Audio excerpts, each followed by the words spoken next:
간략하게 이 본문의 의미를 생각한 다음에 우리가 믿음이란 무엇인가 하는 이런 주제를 가지고 오늘 저녁에 말씀을 상고하려고 합니다. 먼저 이 믿음은 선물이라 이렇게 말씀을 하고 있습니다. 우리가 일반적으로 생각할 때 믿음이 뭐가 선물입니까? 이 세상의 모든 사람들도 다 저마다 믿음이 있잖아요. 심지어 하나님을 안 믿는 사람들도 믿음이라고 하는 좋은 덕목을 가지고 살기를 원하고, 그래서 안 믿는 것보다는 믿는 게 더 낫다 이런 생각을 하고 있지 않습니까? 또 다른 종교들에 가봐도 그런 종교들 영역에도 보면 믿음이라는 말을 많이 하는데 뭐 믿음이 특별하다고 그걸 선물이라고 그럽니까? 이렇게 생각을 할 수 있겠죠. 그런데 여기에서 성경에서 말하는 믿음이라고 하는 것은 그들이 사용하는 믿음이라는 용어는 같아도 그 의미하는 바는 완전히 다른 겁니다. 말하자면 성경이 말하는 믿음, 그거죠. 성경이 말하는 믿음은 어떤 믿음이냐면 그것을 통해서 우리가 구원을 받고 하나님의 생명을 누리고 의롭다함을 얻게 되는, 그게 바로 성경이 말하는 믿음이라는 거예요. 그래서 성경에서 오늘 너희가 믿음으로 말미암아 구원을 받았는데 이 믿음은 하나님의 선물이다 이렇게 말하는 것입니다. 하나님의 선물이니까 그것의 가치는 이 세상에 있는 그 무엇을 가지고도 환산할 수 없겠죠. 그렇죠? 하나님의 선물이니까 그게 뭔지는 잘 모르겠어요.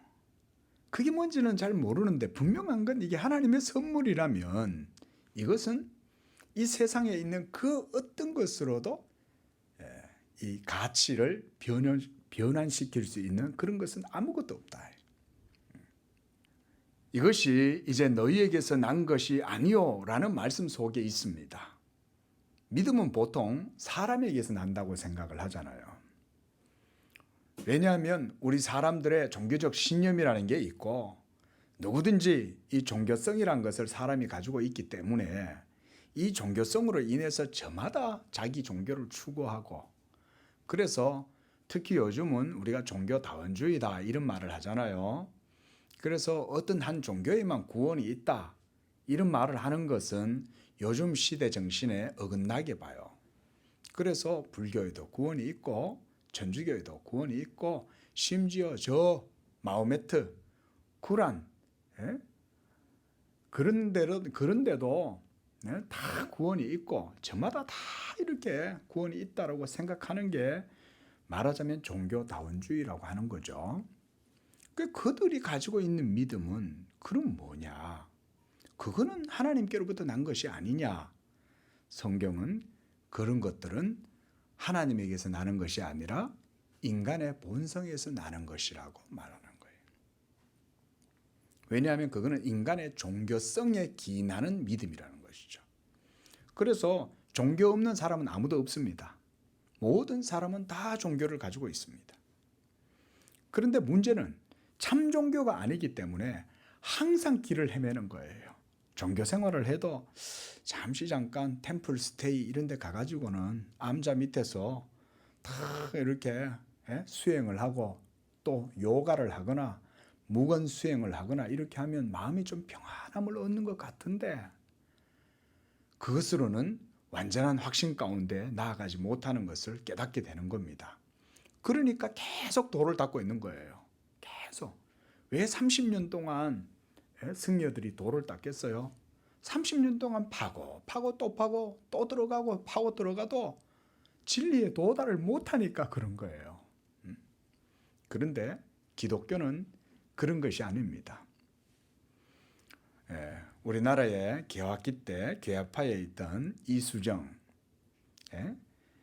이제 일본의 신문물을 배우러, 농업기술을 배우러 신사유람단으로 일본에 갔던 이수정 아시죠? 그 이수정이 일본에 가서 선교사를 만났어요.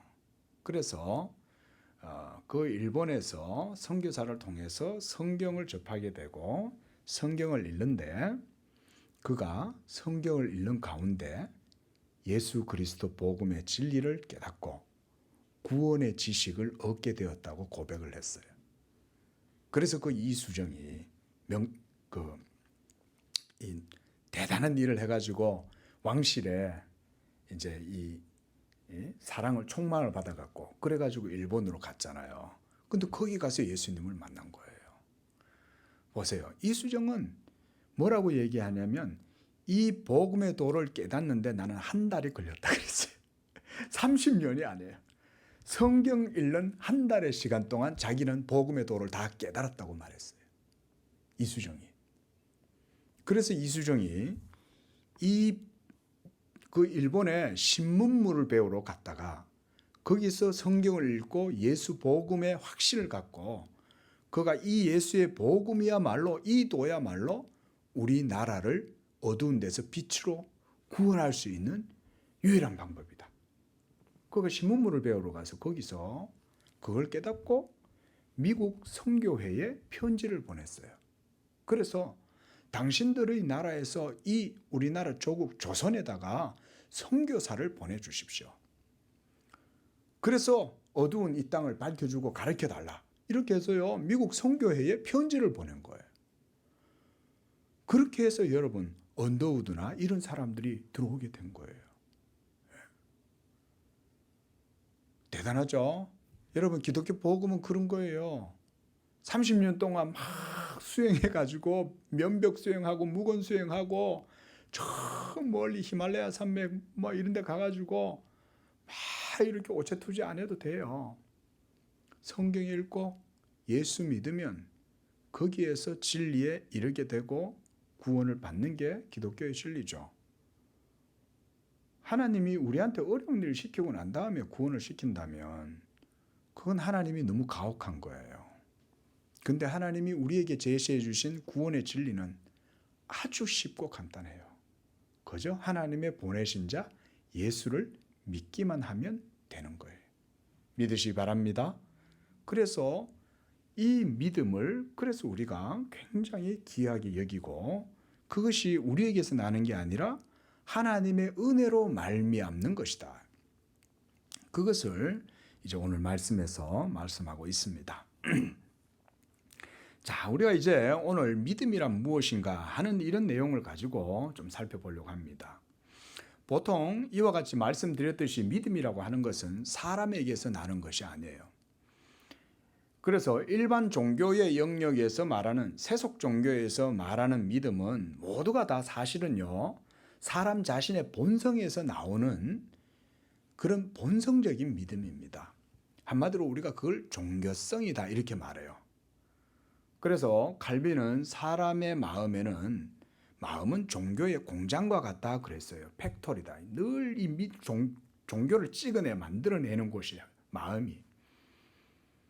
그래서 누구라도 사람이라면 영혼을 가졌다면 종교가 없는 사람은 사실상 한 사람도 없습니다. 예. 아이 무슨 소리예요? 저는 무신론자입니다. 저는 철저하게 이성론자고 경험론자고 그래서 저는 보지 않으면 못 믿어요. 라고 하는 사람들도 그들의 마음속 깊은 곳에 들어가면 종교의 영역이 매나 있습니다. 사람인 한에는 다 있어요. 침팬지에 없습니다. 오랑우탄한테도 없습니다. 종교는 사람하고 비슷한 유인원들 같아도 없어요. 예?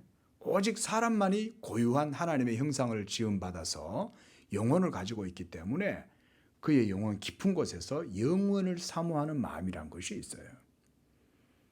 그래서 우리가 지난주에도 그런 말씀 드렸잖아요. 사람은 종교성을 가지고 있기 때문에 아무리 사람들이 최첨단의 오늘날의 과학 이런 문명 시대를 살아간다고 해도 사람은 이런 시대 속에서도 문학을 좋아하고 예술이나 음악을 좋아하잖아요. 왜 그래요? 영혼이 있기 때문인 거예요. 영혼의 기쁨과 즐거움 이런 것들을 만족시켜 주는 것이 문학이 어느 정도 그 일을 하고 예술이 어느 정도 그런 일들을 하고 문화가 그런 것들을 제공해 주기 때문에 하는 거죠. 그러니까 이 믿음은 성경이 말하는 믿음은 아주 특별한 것, 바로 하나님의 은혜로 말미암는 진리의 방식으로 이루어지는 게 믿음이에요. 한번 따라해 볼까요? 진리의 방식으로 이루어지는 것. 진리의 방식으로 이루어지는 것이기 때문에 거기에는 또한 반드시 지식이라는 게 있어요. 그래서 우리 기독교는요, 믿음을 지식의 믿음이다 이렇게 말합니다. 보통 우리가 저도 어려서부터 교회를 다녔지만 어릴 때 보면 좀 그런 분위기가 우리나라에는 많이 있었어요. 묻지 말고 믿어 이런 거 있잖아요. 믿습니까? 또 그냥 믿습니까? 이래 안 묻고 믿습니까? 또 이렇게 묻는 거예요. 이게 그 뉘앙스 속에는 따지지 말고 그냥 믿어. 그게 좋은 거야. 이런 이제 뉘앙스가 있는 거죠. 그러니까 믿습니다 그런 거죠. 그 어릴 적에는 그냥 모르니까 그냥 목사님이 시키니까 아멘 하고 또 믿는다고 막 그러면 또 예? 뭐 전부 다 좋은 게 좋은 거니까 그럴까 그냥 뭐 다 같이 그냥 그렇게 가니까 그냥 다 믿는다 그러면 좋고 이러니까 이제 그런 거죠. 근데 이제 크면서 이제 고민이 생긴 거예요. 커 보니까 이게 맞나 이런 생각이 드는 거예요. 이제 머리가 굵으니까 목사님은 믿습니까 이렇게 하는데 그때부터는 머리가 굵어지니까 이제 이 퀘스천 마크가 떠오르는 거죠. 맞나? 그 성경 얘기가 진짜 맞나 싶은 거예요. 이제 모태 신앙인데도. 예? 그러면서 이제 여러 가지 의구심이 들고 고민이 되고 이러면서 성경에서 가르치는 내용하고 이제 내가 이해하고 아는 경험하는 이런 지식과 비교를 해보는 거죠. 맞나 안 맞나? 그러다 보니까 이제 신앙에 방황을 하는 거예요. 정체성을 못 찾고. 근데 하나님 은혜로 깨닫게 됐어요. 하나님 은혜로. 그러고 보면 믿음이라고 하는 거는 하나님 은혜가 아니면 할 수가 없어요. 하나님께서 그 절체절명의 순간에 부족한 저를 안 붙들어 주셨으면 저는 저 어두운 시궁창에서 뭐 진작 이 세상에서 사라져야 될 그런 사람이었는데 하나님께서 그 순간 저를 붙들어 주셔갖고 저를 딱 이렇게 은혜 가운데로 인도해 주셨어요. 그래가지고는 성경을 다시 보기 시작하니까 그제서야 하나님의 은혜를 말씀 속에서 깨닫게 되는 거예요. 야, 이게 이런 거구나. 성경 보는 눈이 열리니까 그때부터 믿음에 대해서 깨닫기 시작한 거예요. 그러니까 성경을 통해서 믿음을 확인하게 될 때 그 자체가 사실은 지식적인 거잖아요. 왜냐하면 성경에 기록되어진 이 말씀들을 지적으로 이해함으로 진리에 대한 믿음을 갖게 되었으니까 그 믿음은 지식이 있는 믿음인 거죠. 그래서 우리가 성경 속에서 사도 바울이 항상 그 말을 하죠. 그리스도 예수를 아는 지식이 가장 고상합니다. 내가 이 세상의 모든 것들을 다 아는 지식을 내가 배설물로 여긴다. 철학적인 지식도 율법에 대한 지식도 모두가 다 초등학문. 심지어 철학은 이 세상에 있는 철학은 그저 인간학일 뿐이에요. 그리고 율법에 대한 지식도 그저 인간에 대한 의의 자랑밖에 안 돼요. 율법을 아무리 파고들어도. 그러나 예수 그리스도를 아는 지식이 주어지게 되면 이 지식으로 말미암아 하나님에 대한 참된 지식을 가지게 되고 생명을 알게 되는 지식이 바로 기독교의 신앙의 지식이에요. 그래서 이 믿음의 의미, 그리고 믿음이라고 하는 것이 무엇이냐라고 할 때 그 본성에 대해서 그 정의를 분명하게 이렇게 제시를 하게 되면 기독교 신앙에 대한 모든 것을 우리가 쉽게 이해할 수가 있는 것입니다. 그래서 우리가 이제 이 기독교 강요를 따라서 지금 보고 있는데 칼빈은 그래서 이제 이 제3권에 들어오면서는 여기서부터는 믿음에 대해서 깊이 있는 논의들을 시작을 해요. 예수를 믿기 시작하면서부터 믿음이 무언가에 대한 질문이 시작이 됩니다.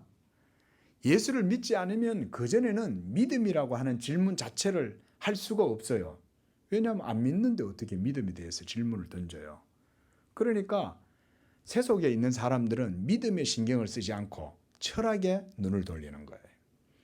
그래서 어느 정도 좀 지적으로 머리가 굵고 그래서 이제 어느 정도 시야가 트이면 그때부터 이제 교양으로 삼아서 철학서적을 읽기 시작하는 게 세상 사람들이죠. 그래서 여러분 철학책 읽으면 그 속에서 믿음의 확신을 가질 수 있을까요? 절대 못 갖습니다. 절대로 못 갖습니다. 근데 사람들이 철학을 보는 이유는 보면 제 주변에도 그런 분들이 들어있는 것 같은데 제가 뭐라고 안 그래요. 고민을 해야 되니까. 예? 고민을 하도록 그냥 내두는 거죠. 근데 파고 또 봐도 답이 없어요. 그 속에. 뭐 이렇게 많은 말들을 합니다. 뭐 실존이니 뭐 변증이니 어쩌니 막 말들은 많이 하는데 결국은 답이 없어요. 미로밖에 돼. 미로. 예. 그러나 이 믿음은 그런 게 아니에요. 여러분 미로에서 제일 빠져나오기 쉬운 방법이 뭔지 아세요? 미로에서 어떻게 나와요? 미로에서 나오려면 미로의 담벼락을 타고 위로 올라오면 됩니다.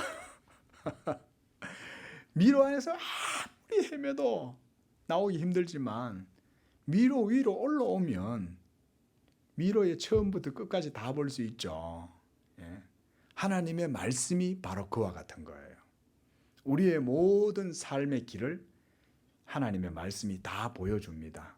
그래서 믿음을 가지고 있으면 이 미로 같은 인생길도 어디서부터 어디로 나아가야 할지를 정확하게 이해할 수가 있어요.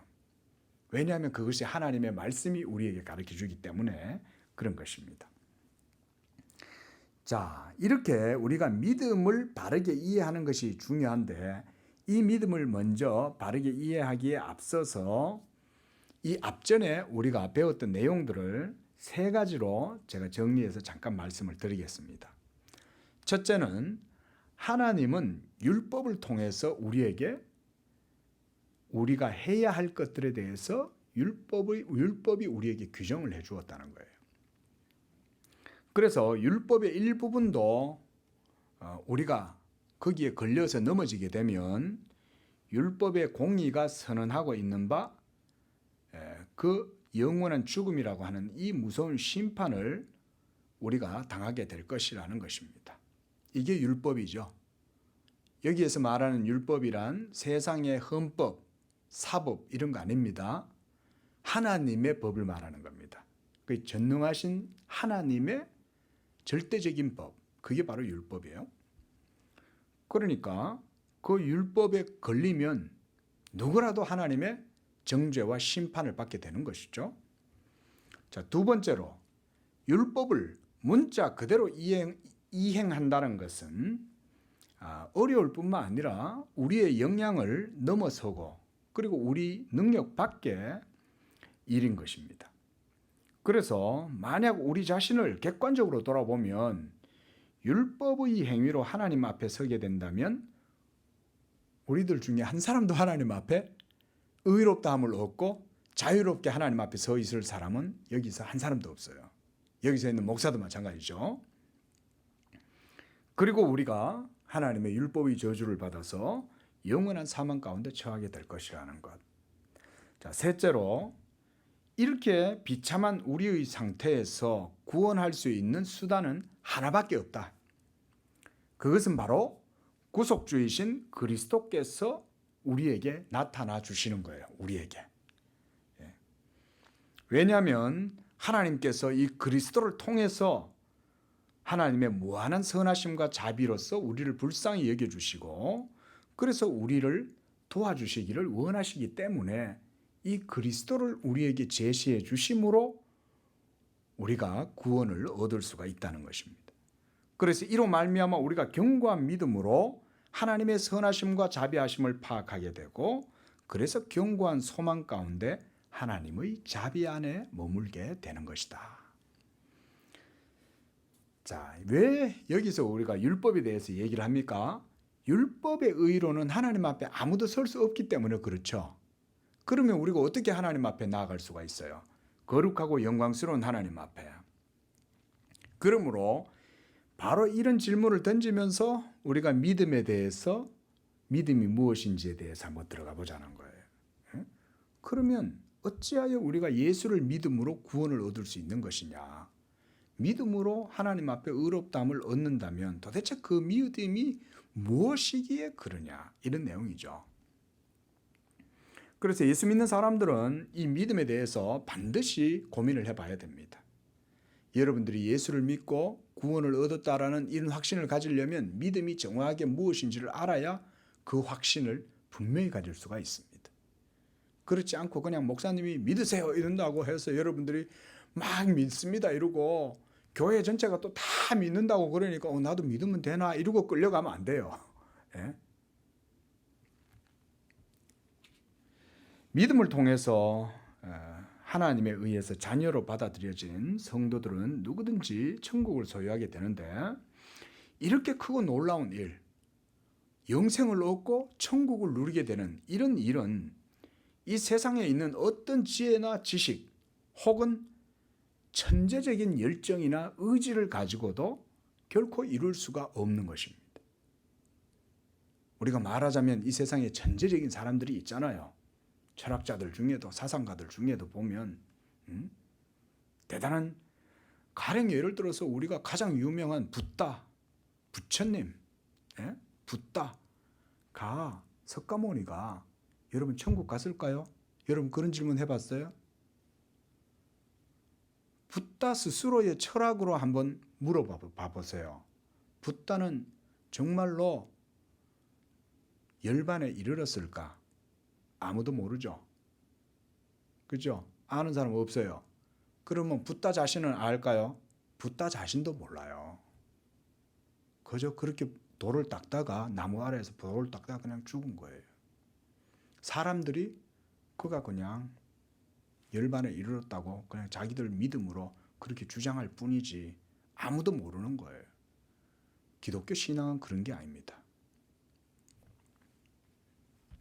그래서 우리 그리스도인들은 믿음이 무엇인지 매우 주의 깊은 이런 열심을 갖고 그 속성을 살피고 탐구해야 해요.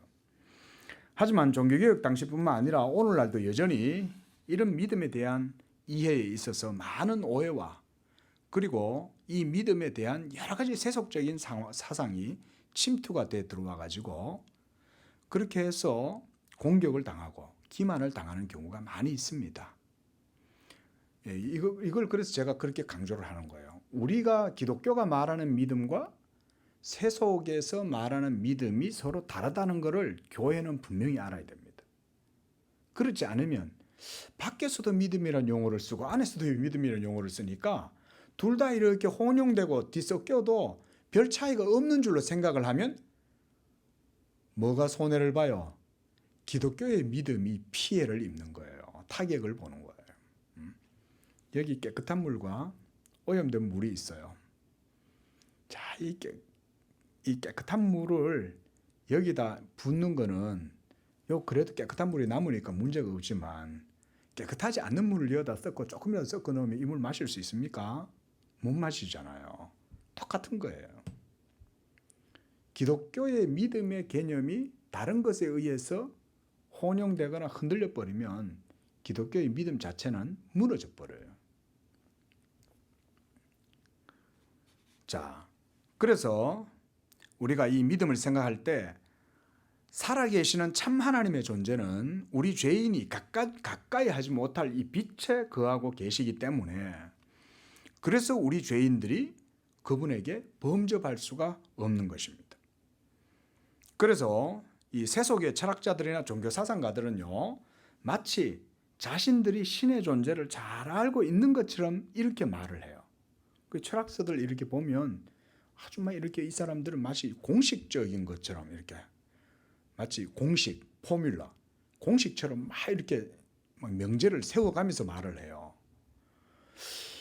그러니까 대단한 것처럼 느껴지죠. 뭐 단언을 하니까 이건 그런 것이다. A는 B다. 그리고 B는 C다. 뭐 이렇게 얘기를 하니까 맞다고 생각이 드는 거예요. 근데 사실 그렇지 않습니다, 여러분. 자기들 마음대로 자신들의 방식대로 그리고 신과 접촉할 수 있다고도 주장하고, 심지어 기독교 외에도 신을 만날 수 있다고 생각하는 사람들이 많잖아요. 우리가 길거리만 나가도 그죠? 도를 아십니까? 그뿐만 아니라 길에 앉아가지고는 다 이렇게 타로 좀 치잖아요. 그뿐만 아니라 더 나아가면 영매도 있잖아요. 당신의 아버지와 내가 만나도록 해주겠다. 당신의 삶에 왜 지금 그런 문제가 일어나냐. 내가 오늘 당신의 죽은 어머니와 만날 수 있도록 해주겠다. 이러면서 그냥 영매들. 예?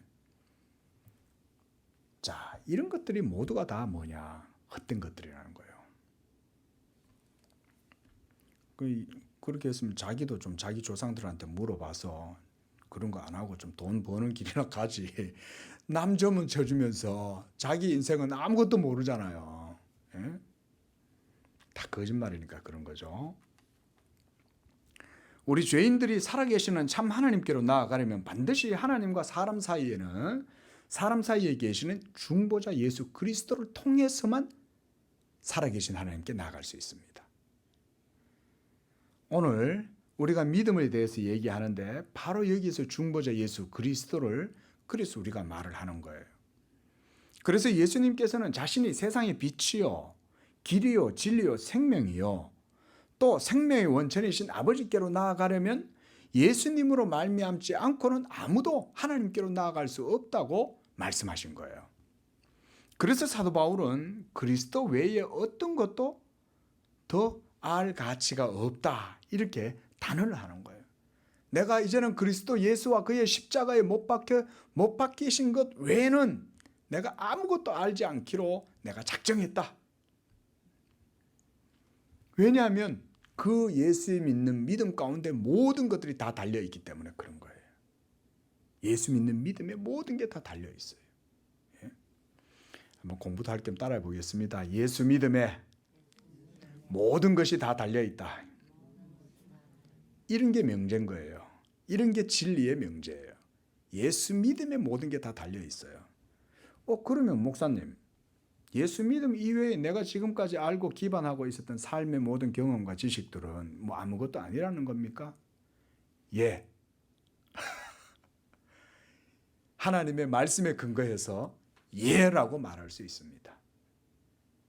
여러분들이 실제로 예수 믿음의 모든 게 달려있다라고 하는 이런 성경의 면제를 분명하게 붙들고 여러분들의 지나온 삶의 모든 지식과 경험들을 검토해 보십시오.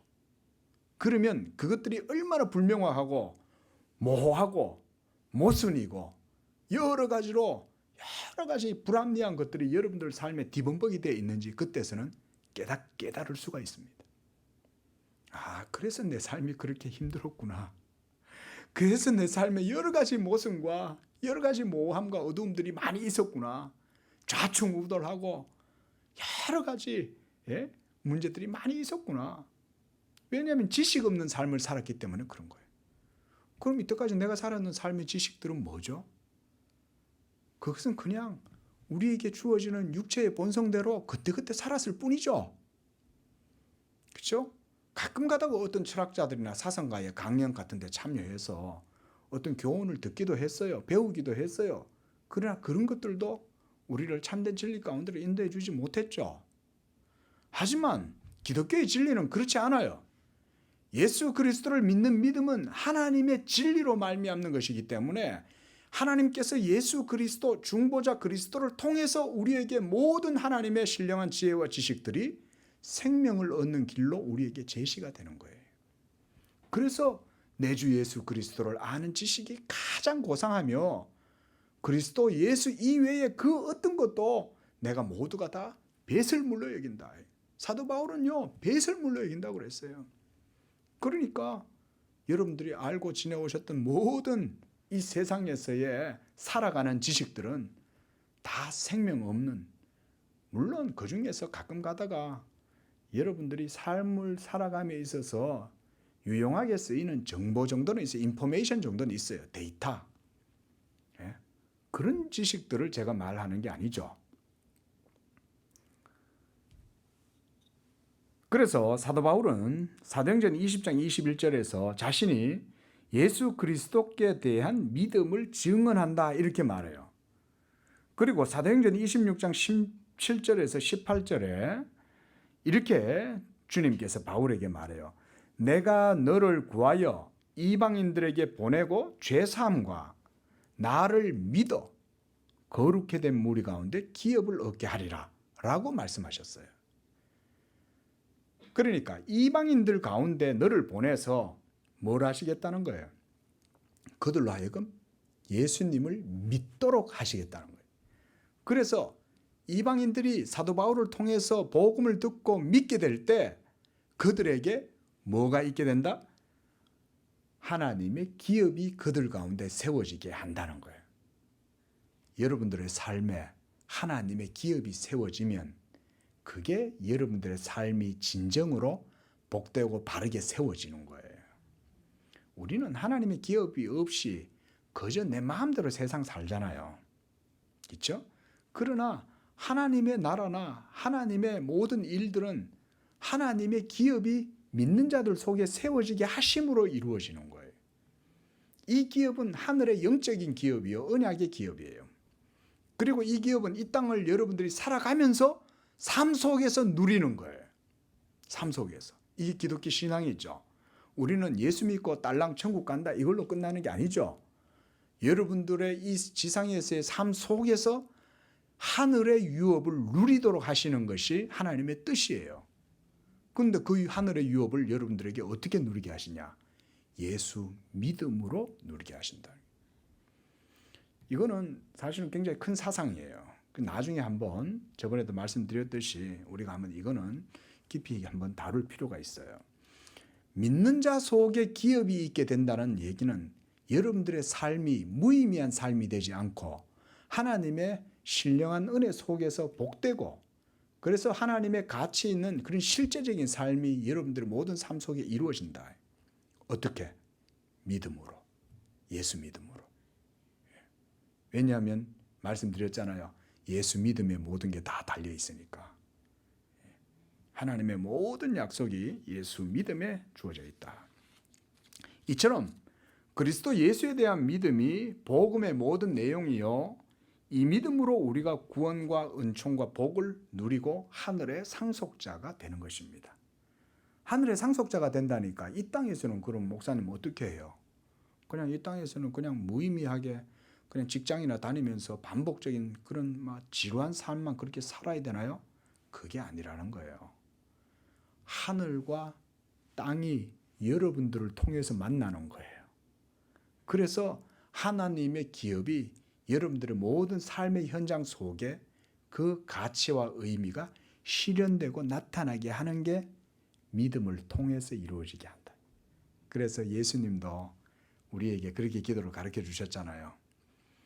뜻이 하늘에서 이루어진 것 같이 땅에서도 이루어지게 해달라고 말하잖아요. 어떻게 뜻이 하늘의 뜻이 땅에서 이루어지겠어요?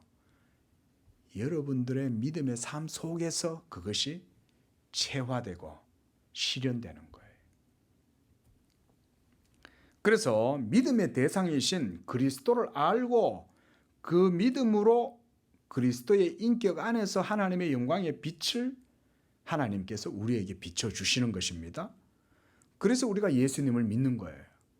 중보자이신 예수 그리스도를 통해서만 우리가 하나님께로 나아갈 수 있고 그래서 참되고 유일하신 하나님과의 생명과 의의 관계가 그 가운데에서 이루어지게 되는 것입니다. 그래서 우리가 보통 하나님을 아는 지식이다 이러면 하나님은 한 분이시잖아요. 그렇죠? 우리나라는 이 하나님 갓이라고 하는 이 이름을 우리나라는 하나님이라는 말로 잘 만들어 놨어요. 그렇죠? 잘 불렀어요. 그렇죠? 예? 하나님이라는 분은 하나님이라는 이름은 전능하신 신이 한 분 외에는 없다는 말이잖아요. 참 좋은 것 같아요. 그런데 그 하나님이 한 분이신데 어찌하여 또 예수를 통해서 우리가 하나님께로 나아가야 하느냐 이런 질문을 할 수 있단 말이죠. 여기에서 바로 예수 그리스도께서 하나님의 본체시요 그리스도께서 바로 하나님께로부터 나신 자이므로 그를 통해서 우리가 하나님께로 나아갈 수 있다는 그런 성경의 말씀들을 우리가 접할 수가 있는 거예요.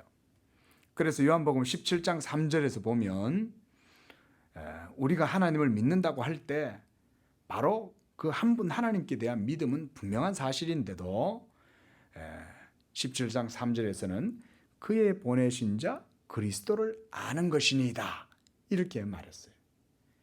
영생은 유일하신 참 하나님과 그가 보내신 자 예수 그리스도를 아는 것입니다. 이렇게 말했단 말이에요. 그래서 이제는 우리가 하나님을 안다고 할 때는 이 그리스도의 광채가 우리 가운데 와서 비추어지지 않는다면 하나님은 우리에게서 영영 어두움 가운데 계실 수밖에 없어요. 그리스도 예수의 빛이 여러분들의 마음속에 비치지 않으면 누구도 참되신 하나님께로 나아갈 수가 없는 거예요. 그래서 예수 없이 신에 대해서 논하는 사람이 있으면 그런 사람 말 듣지 마세요. 예수를 말하면서 신에 대해서 말하면 그 사람은 바르게 말하고 있는 거예요. 근데 예수에 대해서는 말하지도 않고 또는 예수를 그저 말은 하긴 하는데 모하메드나 붓다나 공자님이나 같은 반열을 놓고 얘기하는 사람하고도 말하지 마세요. 그 사람도 하나님에 대해서 모르는 사람이에요. 그러나 오직 예수만이 길이요 진리요 생명이요 예수로 말미암지 않고는 하나님께로 나아갈 수 없다는 이런 중보자 그리스도에 대한 믿음을 가지고 있는 사람이라면 그 사람을 통해서 듣는 하나님에 대해서는 들으시면 돼요. 왜? 그가 아는 하나님에 대한 지식이 참지식이기 때문에. 그래서 고린도후서 4장 6절 말씀 우리 한번 읽어보겠습니다. 자, 찾으셨죠? 함께 봅니다. 어두운 데에 빛이 빛이라 말씀하셨던 그 하나님께서 예수 그리스도의 얼굴에 있는 하나님의 영광을 아는 빛을 우리 마음에 비추셨느니라. 그런데 그 바로 앞절에 보면 이 빛이 세상 사람들한테는 비치지 않아요. 그래서 4절에 보면 그 중에 이 세상의 신이 믿지 아니하는 자들의 마음을 혼미하게 하여 그리스도의 영광의 복음의 광채가 비치지 못하게 함이다. 그러면 그리스도의 빛이 비치지 않으면 어떻게 돼요? 하나님을 모르는 거예요. 그리스도의 광채가 비치지 못하도록 사탄이 역사하는 거예요. 어둠의 영들이. 여러분 이거 믿으십시오. 실제로 사탄이 일합니다. 우리 건우가 저보고 막 귀신이 무섭대요. 귀신이 막 자기가 만화 영화를 봤는데 무슨 이상한 만화 영화에 계기가 나오는 영화인데 보면 무섭다고 귀신이 어떻게 생겼냐고 맨날 아빠가 교회에서 귀신 얘기하니까 귀신에 대해서 물어요. 야, 아빠 진짜 귀신이 있어? 일단 귀신이 있으니까 제가 귀신 있지 이러면 이제 놀라요 이제. 왜냐하면 만화에 봤던 그 귀신이 이제 나타날 거라고 생각을 하니까. 자, 여러분 귀신은 그런 귀신이 아니죠. 사탄은 우리 보통 생각하는 케이크 위에서 삼지창 들고 서 있는 그런 게 사탄이 아닙니다. 사탄은요 한마디로 타락한 천사예요. 그래서 하나님의 저주를 받아서 영원히 버림받은 존재들이 바로 사탄입니다. 그리고 그런 사탄은요 지금 잠시 예수님이 이 세상에 오셔서 모든 세상을 심판하시기 전까지는 잠시 동안 이 세상에서 자기들의 그 영적인 힘을 부릴 수 있는 권세를 받았어요. 그래서 어느 정도 활동은 하지만 하나님의 택하신 자들에게는 역사하지 못합니다. 그래서 여기도 보면 믿지 아니하는 자들의 마음을 혼미하게 하잖아요. 그렇게 해서 그리스도의 영광의 복음의 광채가 비치지 못하도록 한다는 거예요. 그렇게 함으로써 그들로 하여금 하나님을 믿지 못하도록 하나님을 섬기지 못하도록 하는 거예요. 보세요. 사탄의 전략의 핵심은 그리스도의 복음의 빛이 비치지 못하게 하는 거예요. 왜냐하면 그리스도가 진리이기 때문에.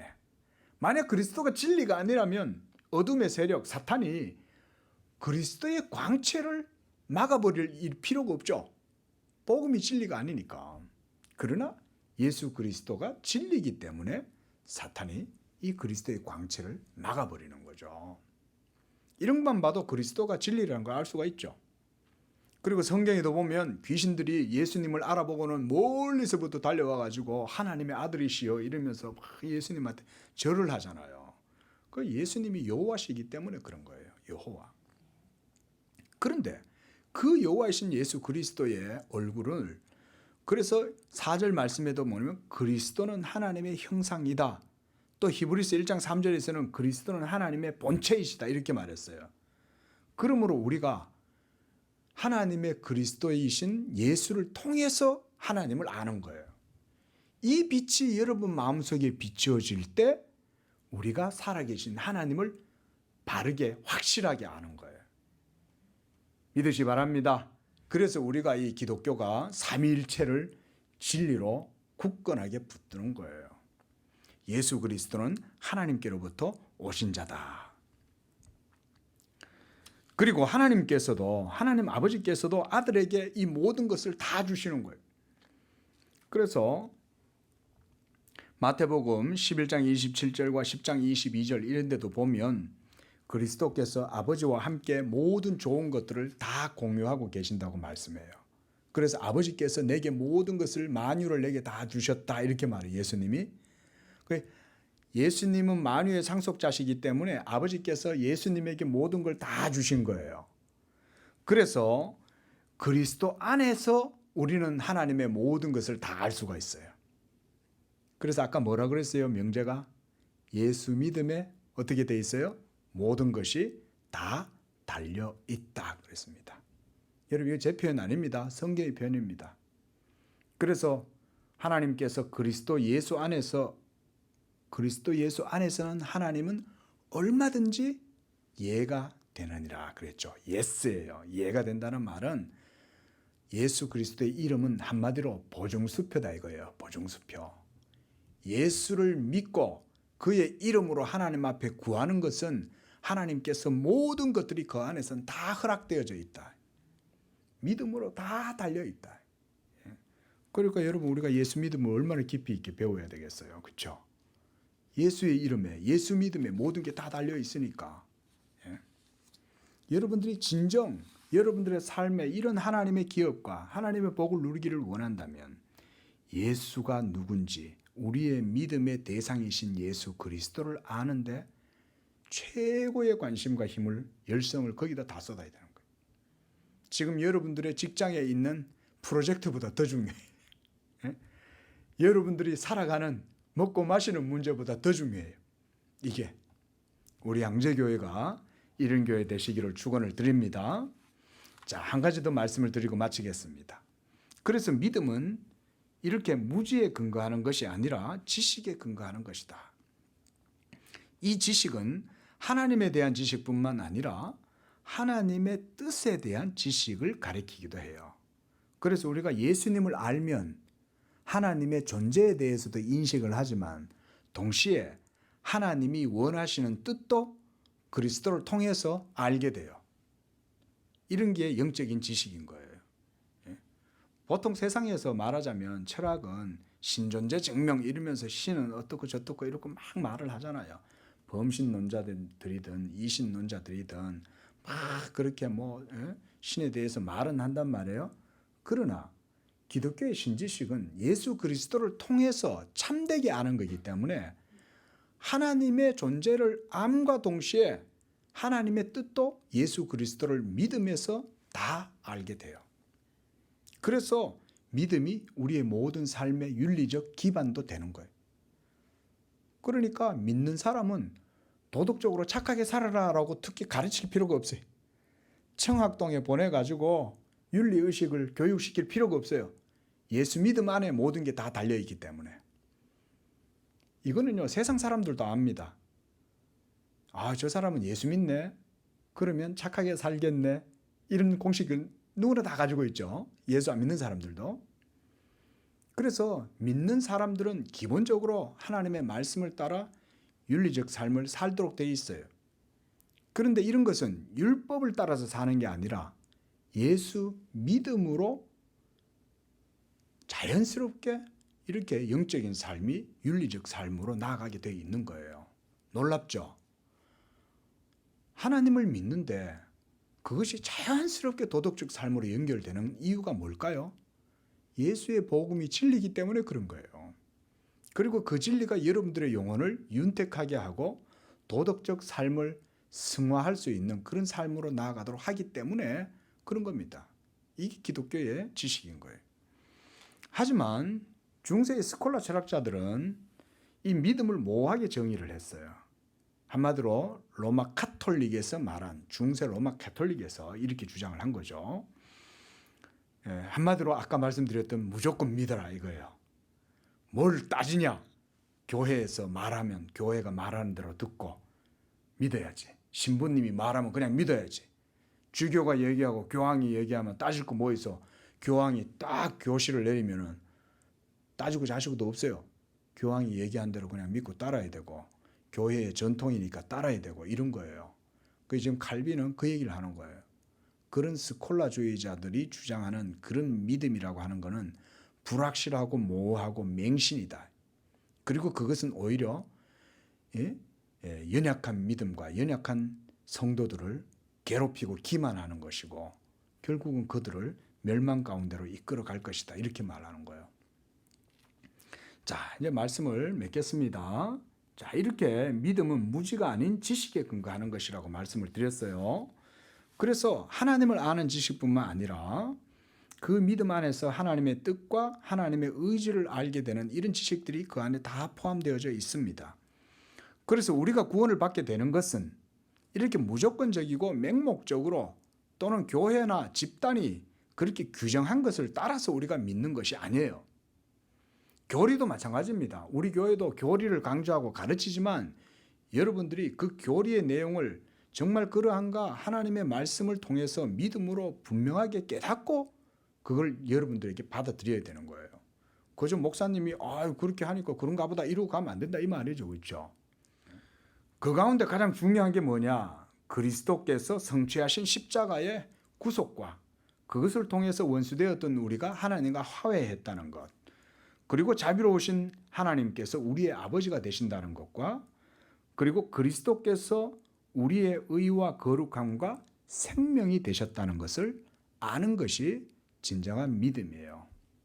그래서 여러분들이 이제 이 믿음으로 나아갈 때 이 믿음의 내용을 깊이 알므로 여러분들의 삶 가운데 이 복음의 은혜와 또 여러분들의 삶이 진리 가운데 확고하게 흔들리지 않는 확신 있는 그런 믿음이 되시기를 축원을 드리는 것입니다. 기도하겠습니다. 거룩하고 자비로우신 아버지 하나님, 오늘 이 저녁에 우리가 믿음이란 무엇인가에 대한 말씀들을 들었습니다.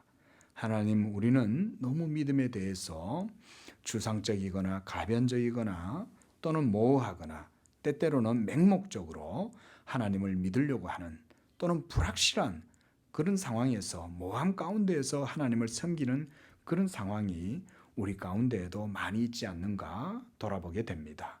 그러나 하나님께서 분명히 말씀하시기를 그리스도 예수를 아는 지식이 가장 고상하다고 말씀하셨으며 우리의 믿음은 하나님을 아는 지식 가운데 있다고 말씀하셨사오니 우리 양재교회 성도들 이 말씀을 통해서 이제 더욱 믿음을 굳게 붙들게 하시고 예수 그리스도로 말미암는 지식의 신앙으로 하나님을 깊이 알아가고 그 가운데 하나님의 기업을 누리고 이 땅 가운데에서도 확신으로 지식의 신앙으로 영광 돌리는 그런 삶이 되게 해 주옵소서. 거룩하신 예수님의 이름으로 기도합니다.